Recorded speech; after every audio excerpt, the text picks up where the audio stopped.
നമസ്തേ. കഥകളതി സാഗരത്തിലേക്ക് സ്വാഗതം. നമ്മളിപ്പോൾ പറഞ്ഞുകൊണ്ടിരിക്കുന്ന കഥകൾ പഞ്ചതന്ത്രം കഥകളാണ്. മിത്രഭേദം എന്ന ആ തന്ത്രം ലഭിക്കുന്നതിന് വേണ്ടി, പഠിക്കുന്നതിന് വേണ്ടി, മനസ്സിലാക്കുന്നതിന് വേണ്ടി തൻ്റെ പുത്രന്മാരെ പ്രാപ്തരാക്കാനായിട്ട് സോമശർമാവ് എന്ന മഹാഗുരുവിൻ്റെ കീഴിൽ അങ്ങനെ കഥ പറച്ചിൽ തുടരുകയാണ്. ഇപ്പോൾ ഇവിടെ പറയുന്നത് ബന്ധുക്കളുടെ വാക്കുകൾ അപ്പാടെ ധിക്കരിക്കുന്നത് തെറ്റാണ്. അതിൽ കാര്യങ്ങൾ ഉണ്ടാകാം, അതുകൊണ്ടൊന്ന് ആലോചിക്കണം എന്നുള്ളൊരു ഗുണപാഠമാണ് ഈ കഴിഞ്ഞ കഥയിൽ ഏറ്റവും ലേറ്റസ്റ്റ് നമ്മൾ പറഞ്ഞത് ടിറ്റിഭൻ്റെ കഥ. ടിറ്റിഭൻ എന്ന് പറയുന്നത് കുളക്കോഴി. ടിറ്റിഭനും ടിറ്റിബിയും അവർ കടൽ തീരത്ത് താമസിച്ചു കൊണ്ടിരിക്കുന്നു. ടിറ്റിബി ഗർഭിണിയായി, പ്രസവത്തിന് മുട്ടയിടാനുള്ള സമയമായി. അപ്പോൾ ടിറ്റിബി പറഞ്ഞു, ഞാനിപ്പോൾ എവിടെയാണ് മുട്ടയിടണേ? ഇവിടെ ഒന്നും നോക്കിയിട്ട് നല്ല സ്ഥലമൊന്നും കാണാനില്ലല്ലോ എന്ന് പറഞ്ഞു. അപ്പോൾ ടിറ്റിഭൻ നോക്കിയിട്ട് പറഞ്ഞു, ഇവിടെ നല്ല സ്ഥലങ്ങളൊക്കെ ഉണ്ട്, ഇതിലൊക്കെ സൗകര്യമുള്ള സ്ഥലം ഇപ്പോൾ എവിടെ ഉണ്ടെന്നാണ് പറയണേ. ഇതൊരു കാര്യം ചെയ്ത് ഞാൻ അങ്ങോട്ട് മാറിയൊന്ന് മുട്ടയിട്ട, ഞാനതിന് കാവലിരുന്നോളാം എന്നും പറഞ്ഞു. അതൊന്നും കൂട്ടാക്കാനായിട്ട് ടിറ്റിബി തയ്യാറായില്ല. അപ്പം ടിറ്റിബിക്ക് സ്ഥലങ്ങൾ മാറി മാറി നടക്കുന്നത് അത്ര ഉചിതമല്ല എന്ന് മനസ്സിലാക്കുന്നതിന് വേണ്ടിയിട്ടൊരു കഥ പറഞ്ഞു കൊടുത്തു. അതാണ് ഒരു ആമയുടെ കഥ. രണ്ട് അരയന്നങ്ങളും ആമയും കൂട്ടായിട്ട് ജീവിക്കുകയായിരുന്നു. അപ്പോൾ ഒരു ദിവസം അതുവഴി പോയപ്പോൾ ഈ അരയന്നങ്ങളുടെ ആ കുളത്തിലെ വെള്ളം വറ്റി അവർക്ക് ജീവിക്കാൻ ബുദ്ധിമുട്ട് വന്നപ്പോൾ അരയന്നങ്ങൾ രണ്ടുപേരും കൂടി പറഞ്ഞു, ഞങ്ങൾ വല്ല വഴിക്കും മറ്റൊരു ദിക്കിലേക്ക് പോകുകയെന്ന്. അയ്യോ, അപ്പം എന്നെ കൊണ്ടുപോകാണ്ടോ എന്ന് പറഞ്ഞാൽ ആമ ശാഠ്യം പിടിച്ചപ്പോൾ അവർക്കും ആമയെ കൊണ്ട് പോവാം, വിരോധമില്ല, പക്ഷേ ഞങ്ങൾ പറയണ പോലെയൊക്കെ കേട്ടോളൂ എന്ന് പറഞ്ഞു. ഓ, ഞാൻ അതുപോലെ തന്നെ ചെയ്തോളാം, നിങ്ങൾക്ക് തന്നെ കേട്ടോ, പറഞ്ഞാൽ കേട്ടില്ലെങ്കിൽ ആപത്ത് വരാൻ പോണേ എന്ന് പറഞ്ഞുകൊണ്ട് ഒരു ഒത്ത വടി, ഒരു കമ്പ് കൊണ്ടുവന്നിട്ട് അതിൻ്റെ രണ്ട് ഭാഗത്തും അരയന്നങ്ങൾ കടിച്ചു പിടിച്ചു. ആമയോട് പറഞ്ഞു, ഇതിൻ്റെ നടുവിലായിട്ട് കടിച്ച് തൂങ്ങിക്കിടന്നോളൂ, ഞങ്ങൾ ഈ കമ്പും കൊണ്ട് പറന്നോളാം, പറന്ന് മറ്റ് വെള്ളമുള്ള തടാകത്തിലെത്തുമ്പോൾ നിങ്ങളെ താഴ്ത്തേക്ക് ഇറക്കാം. അങ്ങനെ സമ്മതിച്ചുകൊണ്ട് ഇവർ പോയി. ഈ അരയന്നങ്ങൾ രണ്ടുപേരും ഒരു ശ്രദ്ധ കുറവുമില്ലാതെ വളരെ ഉത്തരവാദിത്വമായിട്ട് കമ്പും കൊണ്ട് ആമയെ ചുമന്നുകൊണ്ട് പറന്നുപോയി. അപ്പോൾ താഴെ കുറേ ദൂരം ചെന്നപ്പോൾ താഴെ നിൽക്കുന്ന ആരോ ഒരാൾ കണ്ടു. ഇത് കണ്ടോ ഒരു കാഴ്ച? ഒന്ന് ആകാശത്തേക്ക് നോക്കൂ, രണ്ടരയന്നങ്ങളുണ്ട്, ഒരു വടിയും ഒരാമയെ തൂക്കിയെടുത്തുകൊണ്ട് പോകുന്നു. ആമ അങ്ങനെ ആ വടിയമ കടിച്ചു പിടിച്ച് കിടക്കാന്ന്. അപ്പോൾ കുട്ടികളൊക്കെ അത് കണ്ട് ആൾക്കാരിങ്ങനെ കൂട്ടം കൂടി വന്ന് ഈ പോകുന്നതിൻ്റെ പുറകെ നടന്ന് ഒരു കൊച്ചങ്ങാടിയായിട്ടുള്ളൊരു സ്ഥലത്ത് ചെന്നെത്തി. അവിടെ എത്തിക്കഴിഞ്ഞപ്പോൾ ഒരുപാട് പേര് ആൾക്കാരായി. അവർ കുക്കി വിളിക്കുകയൊക്കെ ചെയ്തു, കല്ലൊക്കെ വലിച്ചെറിഞ്ഞു, ഒന്നും എത്തണില്ല.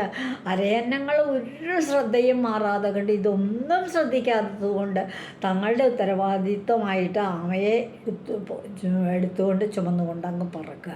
പക്ഷെ ആമയ്ക്ക് ഈ ആഹ്ലാദം കണ്ടപ്പോൾ, കുട്ടികൾ ആർത്ത് വിളിക്കുന്നത് കേട്ടപ്പോൾ അവരോടൊപ്പം ആർത്ത് വിളിക്കാനൊരു മോഹം തോന്നി. അങ്ങോട്ട് വായ തുറന്നു. പറയണോ പിന്നത്തെ കാര്യം? ആമ താഴെ വീണു. ഈ ആൾക്കൂട്ടത്തിൻ്റെ നടുവിൽ കുറേ പേര് അതിനെ കല്ലെടുത്തെറിഞ്ഞു. അങ്ങനെ എറിഞ്ഞു. എന്തിനു പറയണു? ആമയെ വെട്ടി നുറുക്കി കഷ്ണാക്കി മാംസ കഷ്ണങ്ങളിട്ട് കറി വെച്ച് കഴിച്ചു. ആമയുടെ ജീവൻ പോയില്ലേ?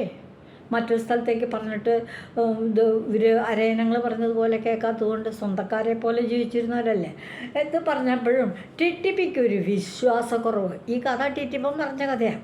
അത്ര അങ്ങോട്ട് വിശ്വാസക്കുറവ്. പിന്നെ ആമയെ ചുവന്നുകൊണ്ടല്ലേ അരയന്നങ്ങൾ പറക്കണേ എന്നിങ്ങനെ പറഞ്ഞു. ഓഹോ, അങ്ങനെയാണ്. എന്നാൽ കൂടുതൽ വിശ്വാസം വരാൻ വേണ്ടി മറ്റൊരു കഥ പറയുകയാണ്.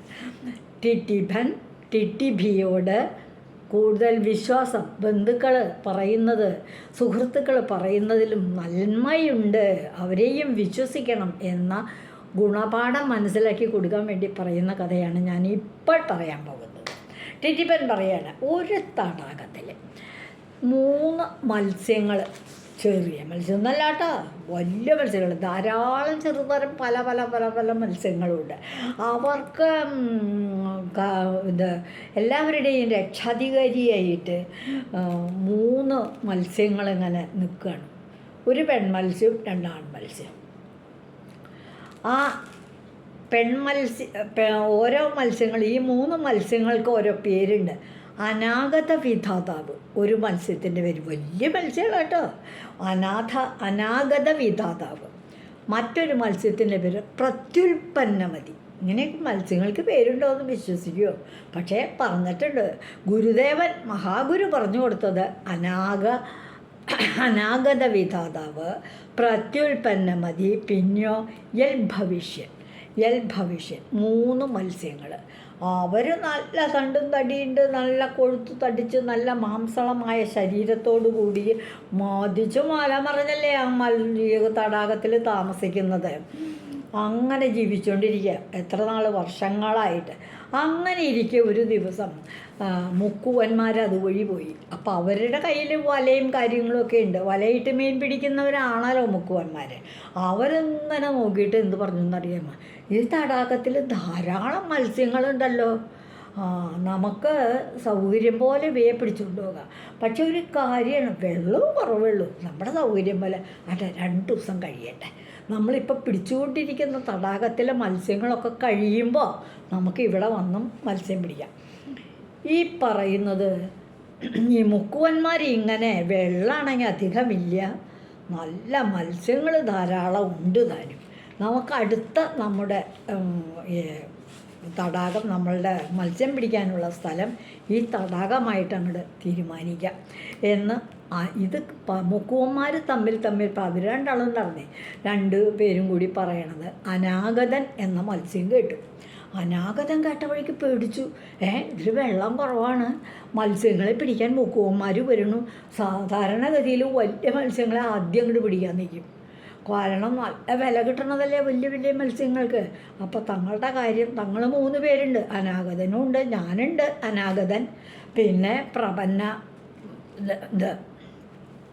പ്രത്യുൽപ്പന്നമതി എന്ന് പറഞ്ഞതാ എൻ്റെ കൂട്ടുകാരൻ. ഇതൊന്നും കൂടാതെ യൽഭവിഷ്യൻ എന്ന് പറയുന്ന മറ്റൊരു കൂട്ടുകാരൻ. ഞങ്ങൾ 3 പേരെയും പിടിക്കുന്നുള്ള കാര്യം ഉറപ്പാണ്. കൊച്ചു മത്സ്യങ്ങളെയൊക്കെ പിന്നെയും വലുതാവും നോക്കട്ടെ നിൽക്കും. ഞങ്ങളൊക്കെ വലിയ മത്സ്യങ്ങളല്ലേ. അങ്ങനെ ഈ 1ാമത്തെ മത്സ്യം ചെന്ന് മറ്റേ കൂട്ടുകാരനോട് പറഞ്ഞു, പ്രത്യുൽപ്പന്നമതിയോട് പറഞ്ഞു, എടാവേ നമ്മുടെ കാര്യം പോക്കാട്ടോ. എന്ത് പറ്റി? തടാകത്തിൽ വെള്ളമൊക്കെ കുറവല്ലേ? തടാകത്തിൽ വെള്ളം കുറവാണെങ്കിലും മഴക്കാലം വരെയൊക്കെ നമുക്ക് ഇവിടെ നീന്തി തുടിച്ച് മതിച്ച് മല കയറി നടക്കാമല്ലോ എന്നിങ്ങനെ പറഞ്ഞു. ഒന്നും പറ്റില്ല, എനിക്ക് തോന്നണില്ല. നമുക്ക് വലിയൊരു ആപത്ത് വരാൻ പോവുക. എന്താ ആപത്ത്? ഇന്ന് ഇതുവഴി പോയ 2 മൂക്കുവന്മാർ പറഞ്ഞുകൊണ്ട് പോവുകയാണേ, അടുത്തതായിട്ട് അവർ മീൻ പിടിക്കാൻ വരണത് ഇവിടെയാണെന്ന്. വെള്ളം കുറവാണ്, ധാരാളം മത്സ്യങ്ങളും ഉണ്ട്. അവരെ സംബന്ധിച്ചിടത്തോളം അവരുടെ ജോലി നല്ല സുഗമമായിട്ട് അങ്ങോട്ട് നടത്താമല്ലോ. അപ്പോൾ ഇത് കേട്ടപ്പോൾ പ്രത്യുൽപ്പന്നമതി പറഞ്ഞു, അത് ശരിയാകാൻ സാധ്യതയുണ്ട്. അനാഗതൻ പറഞ്ഞത് നേര് തന്നെ, അപകടമാണ്, ഒന്നാ പിടിക്കും. അപ്പോൾ പ്രത്യുൽപ്പന്നമതി പക്ഷെ ഒന്ന് ആലോചിച്ചു, ആപത്ത് വരുന്നു കരുതിയിട്ട് ഇപ്പം നമുക്ക് ഇവിടുന്ന് ഓടിപ്പോവാനും പറ്റുമോ? നമ്മളെ എവിടെ പോകണം? എങ്ങനെയാണ് ഈ പോണേ? നമ്മൾ ആപത്ത് വരുമ്പോൾ അതിൽ നിന്ന് രക്ഷപ്പെടാൻ, കരകയറാനായിട്ടുള്ള നല്ല ബുദ്ധി ഉപയോഗിച്ച് എന്തെങ്കിലും മാർഗം നമുക്ക് അപ്പം കണ്ടുപിടിക്കാം. ഇപ്പം ആപത്തൊന്നും ഇല്ലല്ലോ എന്ന് പറഞ്ഞു. അപ്പോൾ ഇതിന് അയാൾക്ക് അത്ര വലിയ താല്പര്യമില്ല. അവിടെ വിട്ട് പോകാൻ ഒരു വഴിയില്ല. അങ്ങനെ പറഞ്ഞുകൊണ്ടിരിക്കുകയായിരുന്നു. എന്തെങ്കിലും വഴി കാണും നമുക്ക് രക്ഷപ്പെടാൻ. ബുദ്ധിമാന്മാർക്കൊക്കെ ഉണ്ടല്ലോ സ്വയം തോന്നിക്കൊള്ളും അപ്പോൾ ആപത്ത് വരുമ്പോൾ രക്ഷപ്പെടാനുള്ളൊരു വഴി. യൽഭവിഷ്യൻ്റെ മനസ്സിൽ തീരെ ഭയമില്ലായിരുന്നു. അനാഗതൻ എന്ത് പറഞ്ഞു, ഇത് ഞാൻ കേട്ടതാ, ഇവർക്ക് അത്ര വിശ്വാസമായിട്ടില്ല എന്നും പറഞ്ഞാൽ അയാൾ സ്ഥലം വിട്ട് ചെളിയിൽ കൂടെ പൂണ്ട് തടാകത്തിന് ചുറ്റും നടന്നിങ്ങനെ നോക്കിക്കഴിഞ്ഞപ്പോൾ എവിടെയോ ഒരു ചെറിയ അള്ള് കണ്ടു. അതിൽ കൂടെ തുറന്ന് പോയി കഴിഞ്ഞപ്പോൾ ദൈവാധീനം കൊണ്ടൊരു തോട്ടിയെ ചെന്ന് ചാടി. അങ്ങനെ അനാഗതൻ രക്ഷപ്പെട്ടു. പിന്നെ പ്രത്യുൽപ്പന്നമതി എന്ന മത്സ്യം പറഞ്ഞ പോലെ ശബ്ദം 2 പേരുടെ വർത്തമാനം കേൾക്കുന്നുണ്ടല്ലോ. പറഞ്ഞ പോലെ അനാഗതം പറഞ്ഞ പോലെ ആപത്ത് വരുവാണോ, മൂക്കുവൻ മീൻ പിടിക്കാൻ വരുവാണോ എന്ന് കരുതിയിട്ട് എന്തുണ്ടായി, അയാൾ വേഗം തന്നെ കരയിലുള്ള ചെളിയുടെ അടിയിൽ പോയി അങ്ങോട്ട് ഒളിച്ച് ഇരുന്ന് കുറച്ച് കഴിഞ്ഞപ്പോൾ അവരങ്ങോട്ട് പോയി.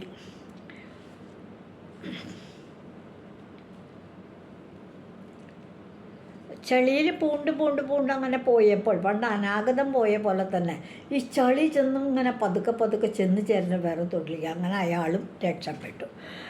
പിന്നെ മൂന്നാമത്തെ ചങ്ങാതി ഉണ്ടല്ലോ. അപ്പോൾ ഒന്നാമത്തെ ചങ്ങാതി വഴി നേരത്തെ തന്നെ സ്ഥലം വിട്ടു. രണ്ടാമത്തെ ആൾ ആപത്ത് വരുമ്പോൾ അപ്പം തോന്നുന്ന ബുദ്ധി അനുസരിച്ച് ചെളിയിൽ പൂണ്ട് കിടന്നു. മുക്കുവന്മാരങ്ങോട്ട് മാറിക്കഴിഞ്ഞപ്പോൾ പിന്നെ അവർ മാറിപ്പോയി കഴിഞ്ഞു വലയൊക്കെ കൊണ്ട് വരാനായിട്ട് ഇയാളുടെ അടുത്തുനിന്ന് അങ്ങോട്ട് മാറിക്കഴിഞ്ഞപ്പോൾ രണ്ടാമത്തെ മത്സ്യവും മറ്റൊരു വഴി ചെളിയിൽ കൂടെ പൂണ്ടുപോയിട്ട് രക്ഷപ്പെട്ടു. മൂന്നാമത്തെ ചങ്ങാതി എന്ത് വിചാരിച്ചു? അവനാകെ പരിഭ്രമിച്ചു. പറഞ്ഞതുപോലെ മൂക്കുവന്മാർ വലയ്ക്ക് കോപ്പ് വിട്ട് തന്നെ ഇപ്പം പിടിക്കുന്ന തോന്നണേ. ആപത്ത് വരുന്ന സമയം എനിക്ക് അതിനു വേണ്ട പ്രതിവിധിയൊന്നും നീ ഭയപ്പെടാതെ ഈ സമുദ്രത്തിൽ തന്നെ ഒരു പ്രതിവിധിയൊന്നും തോന്നുന്നില്ലല്ലോ. ബന്ധുവായ അനാഗതം പറഞ്ഞു കേട്ടിരുന്നു മുക്കുവന്മാർ വരുമെന്നും നമുക്ക് രക്ഷപ്പെടണമെന്നും. പക്ഷേ അയാൾ എൻ്റെ ബന്ധുവാണെന്നും ഈ മുക്കുവന്മാർ വരും നമുക്ക് ആപത്ത് വരണോ എന്നുള്ള കാര്യം ഞാനത് അത്രയ്ക്ക് അങ്ങോട്ട് കണക്കിലെടുത്തില്ല. ഇപ്പോൾ നോക്കുമ്പോൾ എന്താ പ്രപന്നമതിയും കാണാനില്ല, അയാളും രക്ഷപ്പെട്ടു, അനാഗതനില്ല. ഞാൻ തന്നെത്താനെ ഇനി എന്തൊരു വഴി വേണ്ടു എന്ന് കരുതി അദ്ദേഹം എന്തു ചെയ്തു? ആകെ പരിഭ്രമിച്ചു. അങ്ങോട്ടോടി ഇങ്ങോട്ടോടി. മുക്കുവന്മാർക്ക് ഇത് കാണില്ലേ, ചളി ഇങ്ങനെ അനങ്ങുമ്പോൾ നോക്കുമ്പോൾ എന്താ ഒരു മത്സ്യം അങ്ങോട്ട് ഓടുന്നു. കുറച്ച് കഴിയുമ്പോൾ മത്സ്യം പരിഭ്രമിച്ചിട്ട് തിരിച്ച് ഇങ്ങോട്ട് ഓടുന്നു. മുക്കുവന്മാരല്ലേ, അവരുടെ കയ്യിൽ വലയൊക്കെ ഇല്ല. അവർ വേഗം കൈവല അങ്ങോട്ട് വീശി ആ വലിയ മത്സ്യത്തിനെ ആദ്യം അങ്ങോട്ട് പിടിച്ചു. അപ്പോൾ ശരിയായില്ലേ ബന്ധുക്കൾ പറയാത്തത്? അനാഗതം പറഞ്ഞു ആപത്ത് വരണമെന്ന്. പ്രപന്നാർത്ഥി കേട്ടില്ല, ഞാൻ അപകടം വരുമ്പോൾ എങ്ങനെ രക്ഷപ്പെടാനുള്ള വഴി കണ്ടോളാന്ന് പറഞ്ഞു. അയാൾ അതുപോലെ കണ്ടു. പ്രപന്നാർത്ഥി വന്നു, ചളിയിൽ പൂണ്ട് കിടന്നു, രക്ഷപ്പെട്ടു. അനാഗതൻ ആദ്യമേ സ്ഥലം വിട്ടു. എൽഭവിഷ്യൻ എന്ന് പറയുന്ന മത്സ്യം ഇതൊന്നും ഇപ്പം അത്ര കണക്കാക്കില്ല. പിന്നെ ചുമ്മാ പറഞ്ഞതാവും, കാര്യത്തിലെടുക്കാതിരുന്നു.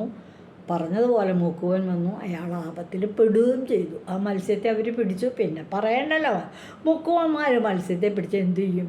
മാർക്കറ്റിൽ കൊണ്ടുപോയിട്ട് ചന്തയിൽ കൊണ്ടുപോയിട്ട് നല്ല അസൽ വിലയ്ക്ക് അങ്ങോട്ട് വിൽക്കും. വാങ്ങിച്ചിട്ടുള്ളൊരു വീട്ടിൽ കൊണ്ടുപോയിട്ട് വെട്ടി നുറുക്കി കറിയാക്കിയും പുറത്തു നോക്കാം. എന്തായി? മത്സ്യങ്ങളുടെ ബന്ധുക്കൾ പറഞ്ഞത് കേൾക്കാത്തതിൻ്റെ. അപ്പോൾ നമ്മുടെ ടിറ്റിബൻ പറഞ്ഞു, എടി ടിറ്റിബി, നീ ഒരു കാര്യം ചെയ്യുക, ആപത്ത് വരുന്ന സമയം എനിക്ക് അതിനു വേണ്ട പ്രതിവിധി എന്താണെന്ന് തോന്നും. നീ ഭയപ്പെടാതെ ഈ സമുദ്രതീരത്തിൽ തന്നെ പ്രസവിക്കുക. നമുക്ക് ഇങ്ങനെ ചോടാനൊന്നും പറ്റില്ല എന്ന് പറഞ്ഞു. അതേപോലെ തന്നെ കുറച്ച് 2 ദിവസം കഴിഞ്ഞു. ടിറ്റിബിക്ക് മുട്ടയിടാനുള്ള സമയമായി. അത് വേഗം ടിറ്റിബിക്ക് നല്ല ദുഃഖം തോന്നി. അത് മുട്ടയിട്ടു. സമുദ്രതീരത്ത് തന്നെ ടിറ്റിബൻ പറഞ്ഞതുപോലെ മുട്ടയിട്ടു. മുട്ടയിട്ടതിൻ്റെ പിന്നാലൊരു 2 മണിക്കൂർ കഴിഞ്ഞില്ല. മുട്ടയൊക്കെ എല്ലാം നിരത്തി ഇങ്ങനെ വച്ചിട്ട് അത് അടയിരിക്കാനായിട്ട് പെൺകുളക്കോഴി തുടങ്ങി ഒന്ന് ഇരിക്കണേ ഉള്ളൂ. അതിന് മുമ്പ് വലിയ സമുദ്രത്തിൻ്റെ തീരല്ലേ, വലിയൊരു തിരമാല അങ്ങോട്ട് വന്നിട്ട് നേരെ അതിനെ മുഴുവൻ എല്ലാ വിധത്തിലും തിരമാല കരക്കടിച്ച് അതെല്ലാം തട്ടി ഉരുട്ടിക്കൊണ്ട് അങ്ങോട്ട് സമുദ്രത്തിലേക്ക് പോയി. ടിറ്റിബി ഭയപ്പെട്ട പോലെ തൻ്റെ മുട്ടകളൊക്കെ പോയില്ലേ. ഉടൻ തന്നെ ദുഃഖം സഹിക്കാൻ വയ്യാതെ കണ്ട് ടിറ്റിബി അങ്ങോട്ട് കരയാൻ തുടങ്ങി. ടിറ്റിബൻ ആവുന്ന പോലെയൊക്കെ അവളെ സമാധാനിപ്പിച്ചു. എന്താ ചെയ്യുക, നമ്മൾ നോക്കാണ്ടല്ലോ, സമുദ്രത്തിൻ്റെ ശക്തിയല്ലേ ഈ കണ്ടത്, സമുദ്രത്തിൻ്റെ ശക്തിയുള്ളവരൊക്കെ ഉണ്ട് ഈ ലോകത്ത്, നമുക്ക് നോക്കാം. അങ്ങനെ പല പക്ഷികളോടൊക്കെ പറഞ്ഞു. എല്ലാ പക്ഷികളും അറിഞ്ഞു വന്നിട്ട് പാവൻ ടിറ്റിബി അതിൻ്റെ മുട്ട മുഴുവൻ സമുദ്രം കവർന്നുകൊണ്ട് പോയി. ഇങ്ങനെ കേട്ട് അവർ നമുക്ക് നമ്മുടെ രാജാവിനോട് പറയാം, പക്ഷികളുടെ രാജാവ് ആരാന്ന വിചാരം? പക്ഷികളുടെ രാജാവ് ഗരുഡനല്ലേ, എന്തിനും പ്രാപ്തിയുള്ളവൻ. മഹാവിഷ്ണുവിൻ്റെ പോലും ഭാരം ചുമന്നുകൊണ്ട് ആകാശത്തൂടെ സുഗമമായി പറക്കുന്ന പക്ഷിയാണ് ഗരുഡൻ, പക്ഷികളുടെ രാജാവ്. വേഗം പക്ഷികളെല്ലാം കൂടി ചെന്ന് തങ്ങളുടെ രാജാവ് ഗരുഡൻ അങ്ങോട്ട് അപേക്ഷ പറഞ്ഞു. ടിറ്റിബിയുടെ മുട്ടകളൊക്കെ സമുദ്രം കൊണ്ടുപോയിട്ട് വന്നു. ഗരുഡൻ പറഞ്ഞു, ഓ, സമുദ്രത്തിനെ തോൽപ്പിക്കാൻ എനിക്കാവില്ല, പക്ഷെ എൻ്റെ സ്വാമിക്കാവും, മഹാവിഷ്ണുവിന്. നല്ല കാര്യമായി. അദ്ദേഹം വേഗം ഒട്ടും മടിക്കാതെ കണ്ട് വേഗം തൻ്റെ കൂട്ടുകാർക്കുണ്ടായ ഈ ആപത്തിനെ പറ്റി ഗരുഡൻ പെൺകുളക്കോഴിയുടെ മുട്ടകളൊക്കെ സമുദ്രം എടുത്തുകൊണ്ട് പോയ കാര്യം മഹാവിഷ്ണുവിനോട് പറഞ്ഞു. മഹാവിഷ്ണു എന്ത് വിചാരിച്ചു? അയ്യോ, എന്തൊരു കഷ്ടമായത്, മഹാ കഷ്ടമായല്ലോ. ആ അമ്മ ഇതെങ്ങനെ സഹിക്കും? ഉടൻ തന്നെ സമുദ്രത്തിൻ്റെ ദേവനായിട്ടുള്ള വരുണദേവനെ വിളിച്ചു. വരുണദേവൻ അപ്പോഴും മഹാവിഷ്ണുവിൻ്റെ മുമ്പിൽ പേടിച്ച് വിറച്ച് ഓശാനിച്ച് നിൽക്കുന്ന ഒരു ദേവനാട്ടോ. മഹാവിഷ്ണു അല്ലേ ഏറ്റവും വലിയൊരാൾ, ദേവേന്ദ്രൻ മഹാവിഷ്ണുവൊക്കെ. വരുണനോട് എന്തു പറഞ്ഞു എന്നറിയാമോ? ആ പെൺകുളക്കും ആ ടിടിപിയുടെ മുട്ടകളൊക്കെ തിരിച്ചാൽ കൊണ്ടു കൊടുക്കാൻ. നീയല്ലേ നിന്റെ സമുദ്രമല്ലേ ഇത് കവർന്നെടുത്തോണ്ട് വന്ന് തിരമാല അടിച്ച് കയറ്റി പറത്തി കൊണ്ടുവന്ന് ആ മുട്ടകളൊക്കെ തിരിച്ചു കൊടുക്കുക. ആരായി പറയണേ? അനുസരിക്കേണ്ടി പറ്റുമോ? മഹാവിഷ്ണുവാണ് പറയണത്. വേഗം വരുണദേവൻ സമുദ്രത്തോട് പറഞ്ഞു, ദേ എൻ്റെ സ്വാമി പറഞ്ഞിരിക്കുന്നു ടിടിപിയുടെ മുട്ടകളൊക്കെ കൊണ്ടു കൊടുക്കാൻ.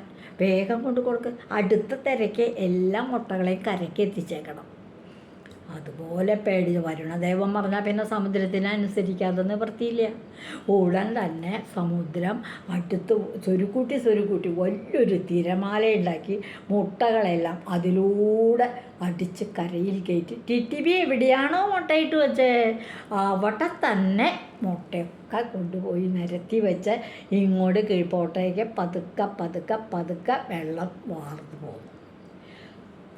ടിടിപിക്കുണ്ടായ സന്തോഷം പറയാനുണ്ടോ? തങ്ങളുടെ പക്ഷികളുടെ അപേക്ഷ കേട്ടൊരു ദൈവം ഉണ്ടല്ലോ, മഹാവിഷ്ണു ഉണ്ടല്ലോ എന്ന് കരുതി മഹാവിഷ്ണുവിനെ സ്തുതിച്ചു.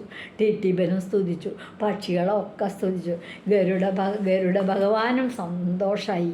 എൻ്റെ സ്വാമി ആ അമ്മയുടെ ടിടിബി അമ്മയുടെ ദുഃഖം തീർത്തൂലോ എന്നൊരു സന്തോഷം തോന്നി. ഇത്തിരി ഒരു ജാള്യത ഉണ്ടായത് വരുണദേവനാ. ഓ, മഹാവിഷ്ണു പറഞ്ഞാൽ എങ്ങനെ അനുസരിക്കാണ്ടിരിക്കുകയെന്ന് വെച്ചിട്ട് ഞാൻ സമുദ്രത്തിനോട് മുട്ട തിരിച്ചു കൊടുക്കാൻ പറഞ്ഞു. ഇതിൽ നിന്ന് എന്താ പറയുന്നത്? ദുർബലന്മാർക്ക് മനസ്സ് വരില്ല. എങ്ങനെ മനസ്സ്?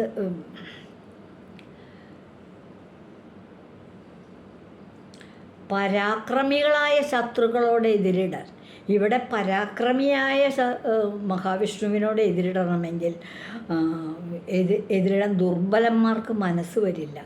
അപ്പോൾ ഈ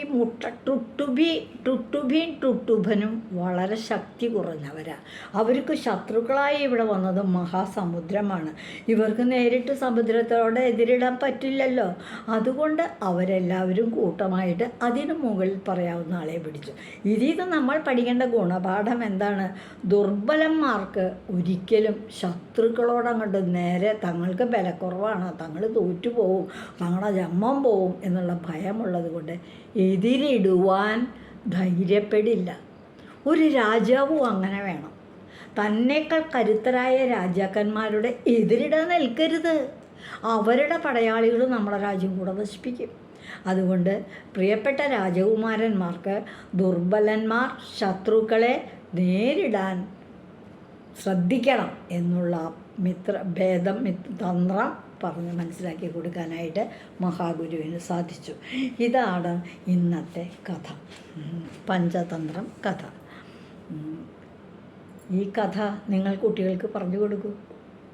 ഇതിന് തുല്യമായ മറ്റൊരു കഥയുണ്ട്, രസകരമായ കഥ. തൻ്റെ മക്കളെ രക്ഷിക്കാൻ വേണ്ടി ദുർബലയായ ഒരു മാടപ്പിറാവ് ഏതറ്റം വരെ പോകുന്നു, ആരുടെയൊക്കെ കാല് പിടിക്കണു എന്നുള്ളൊരു കഥ. അതിമനോഹരമായ കഥ. കഥ ഞാനൊരിക്കൽ ഈ മുത്തശ്ശി കഥാ മത്സരത്തിനൊക്കെ പോയിട്ടുണ്ട്. അവിടെ എനിക്ക് 1ാം സമ്മാനം നേടിത്തന്ന കഥയാണ് ഈ മാടപ്പിറാവിൻ്റെ കഥ. എൻ്റെ കുട്ടികൾ കേട്ട് വളർന്നിട്ടുണ്ട്. അവരുടെ അച്ഛൻ്റെ അമ്മ ഉറങ്ങുന്നതിന് മുമ്പ് കഥ പറഞ്ഞു കൊടുക്കുന്നൊരു സ്വഭാവം ഉണ്ടായിരുന്നു. ഓ അമ്മ, എൻ്റെ മദറിലോ എത്ര മനോഹരമായി കഥകൾ പറയുമെന്ന്. ഒരുപാട് കഥകൾ അറിയാമായിരുന്നു. ഇതുവഴി വന്നാലും ഇത്തിരി നേരം ഇരുന്നാലും കഥകൾ കേട്ടാലും കളിയായി പറയും കഥയാണേ, കാര്യം പറയും കഥയാണേ. ടുട്ടുബിയുടെ മുട്ടയൊക്കെ രക്ഷപ്പെട്ടു കേട്ടോ. ഈ കഥ നിങ്ങളുടെ കുട്ടികൾക്കോ അയൽപ്പക്കത്തുള്ള കുട്ടികൾക്കോ അയൽപ്പക്കത്തുള്ള നിങ്ങളുടെ സൗഹൃദ സംഭാഷണത്തിൽ ഞാൻ പറയുകയാണെങ്കിൽ വയസ്സായവരുടെ ഒരു കൂട്ടായ്മ വേണം. ഇപ്പം ഈ എന്താ പറയട്ടെ, കുടുംബശ്രീ, പുരുഷശക്തി എന്നൊക്കെ പറഞ്ഞൊരു സംഘടനകളുള്ള പോലെ പ്രായമായവരെ ആണുങ്ങളും ആവാം പെണ്ണുങ്ങളും ആവാം. എന്നിട്ട് അവർ തമ്മിൽ കൂടുക, തമ്മിൽ കഥകൾ പറയുക, കവിത പാടുക, അക്ഷരശ്ലോകം ചൊല്ലുക, പഴഞ്ചൊല്ലുകൾ ചൊല്ലുക, കീർത്തനങ്ങൾ ചൊല്ലുക. ഇത്തിരിയൊക്കെ നാമജപം അടുത്തുപോലെ ക്ഷേത്രം ഉണ്ടെങ്കിൽ ദീപാരാധന തൊഴാൻ പോണേന് ഇത്തിരി മുമ്പ് അങ്ങോട്ട് പോവുക. ഒന്നെല്ലാവരും ഒരുമിക്കുക, തമ്മിൽ കാണുകയും ചെയ്യാം. നമുക്ക് മനസ്സിനൊരു സന്തോഷമല്ലേ, നമുക്ക് ഇഷ്ടപ്പെട്ട കാര്യങ്ങൾ പറയുന്നതും ഇഷ്ടപ്പെട്ടവ കേൾക്കുന്നതും. അപ്പോൾ എല്ലാവരും ഇത്തരത്തിൽ ഒരു കൂട്ടായ്മയ്ക്കും കൂടി ശ്രമിക്കും. കഥകൾ പറയുന്നൊരു കൂട്ടായ്മ എല്ലാ ഇടയ്ക്കിടയ്ക്കൊക്കെ ഉണ്ടാവട്ടെ നമ്മുടെ ഗ്രാമങ്ങളിൽ. എല്ലാവർക്കും നമസ്തേ, എല്ലാവർക്കും നന്ദി. നമസ്തേ എന്നാ പറയണേ, തെറ്റുപോയി. നന്ദി.